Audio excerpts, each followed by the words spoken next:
I honestly just wanted to write something super radio-y, but like it kind of came out like this, which is cool. You know, like I really like Rebel. I'm really happy with that song too and everything. But it was one of those things that just kind of happened.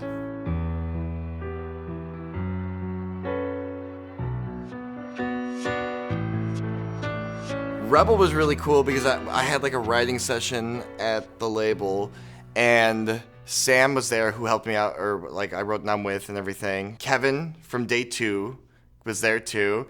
And we were just like trying to think of like he was kind of like what's the vibe you're kind of like feeling with this and everything. I think I told him something like kind of like a Youngblood style. The song didn't turn out anything like a Youngblood song, but I think at the time like I said something like, you know, Youngbloody, and he came up with like that beginning piano part, and I thought that was just the coolest thing, and I was like, yeah, dude, absolutely. Everyone said they're missing the old me.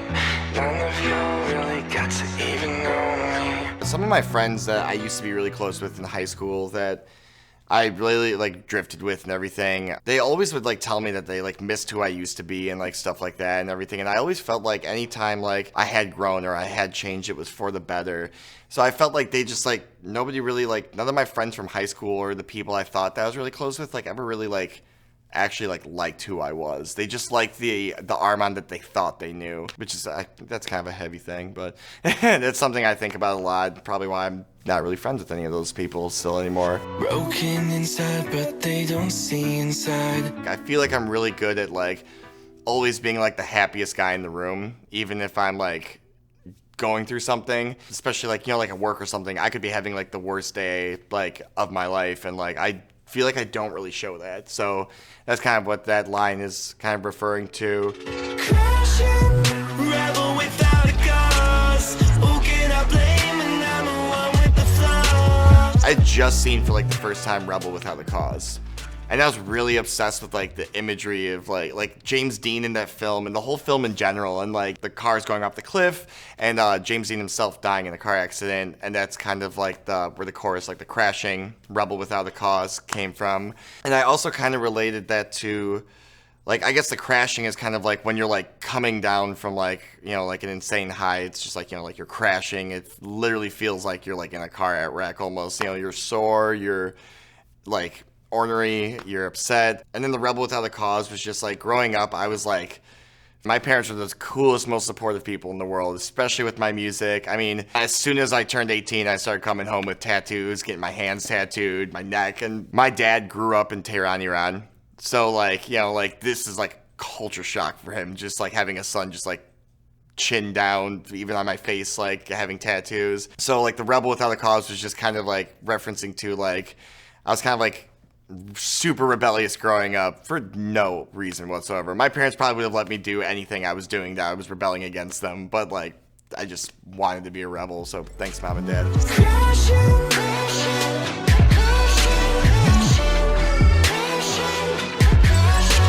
The whole song is just kind of encompassing like me as a whole, like not feeling like I have like a grip on anything, picking up like the turmoil in my head and everything, especially like at the end of the song with like the guitar solo and like the chorus kind of like going off and everything.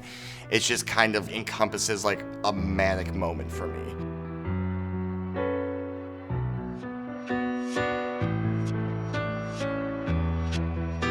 I had this idea for like the song. It was the first time I've ever, like, the second I left the studio was like, that's what I'm doing for the music video. Brad, who I did the video with, is super young, awesome, talented kid. Like when I came to him with the idea, he was instantly about it and everything. And I filmed it in Old Town Brookfield, right down the street from my parents' house, because I felt like it kind of had the vibe and everything. And like even the house that's in the video, that's my parents' house.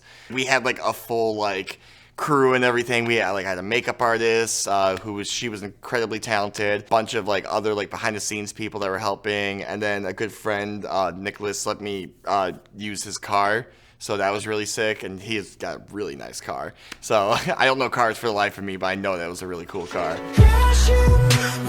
without a cause. Who can I blame? And I'm the one with the flaws. Yeah, I'm really proud of that song. When I go back and listen to those songs, there's times when like I remember how I felt when I was writing it, you know, or like how I felt when I was recording it.